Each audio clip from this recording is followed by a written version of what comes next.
Because of Gorsuch and Kavanaugh, Democrats are out for revenge. So here's their revenge: packing the Supreme Court. Now, it was a bridge too far for Democrats during FDR's reign, but I think this is going mainstream. Court packing is becoming a litmus test for the 2020 Democrats running for president. It's all about winning. It's not about country. It's not about right or wrong, but winning for the far left agenda. Senator Kamala Harris said, and I quote, "We are on the verge of a crisis of confidence in the Supreme Court. We have to take this challenge head on, and everything is on the table to do that." Really? A crisis in confidence in the Supreme Court? I mean, their numbers are higher than yours in Congress. Everything is on the table? She makes this sound almost as urgent as fighting climate change or fighting for a baby's right to live. Harris is billed as this tough-talking prosecutor who is out for justice. So why wouldn't she be campaigning for an independent judiciary rather than making it further political by wanting to add justices? Elizabeth Warren says it's not just about expansion, it's about depoliticizing the Supreme Court. Now, this one is hilarious. I mean, me smoke 'em wampum. I can say that because I'm 0.13% American native, so just saying. Or is it? No, I'm actually 1.3%. I'm so much more. I'm 13 times more. Anyway, this is hysterical to hear this, that they're going to depoliticize the Democrats.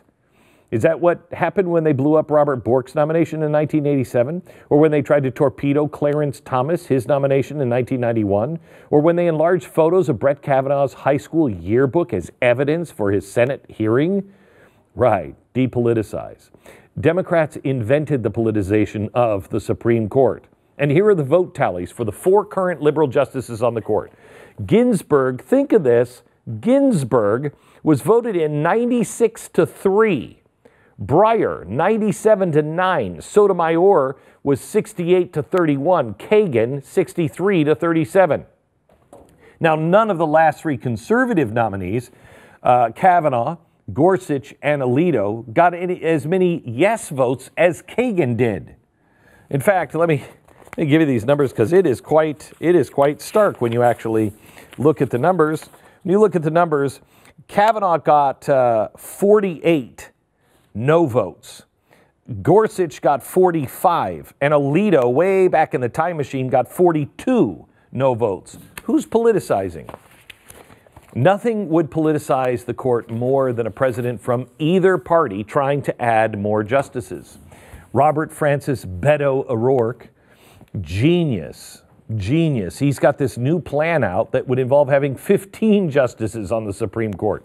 5 chosen by Democrats, 5 by Republicans, and then, out of those 10, they would select 5 more. Where do you find this in the Constitution? Also, there would be a term limit instead of a lifetime appointment. Great, you want to change it? You have to change the Constitution. And there's a mechanism for that. But the idea of justices appointing other justices is absurd. But this is the shtick of the 2020 Democratic campaign rallies. They're competing for the president nomination by trying to out-crazy the other one. In order to stand out, you have to have radical proposals. But these are not radical. These are just plain crazy and unconstitutional.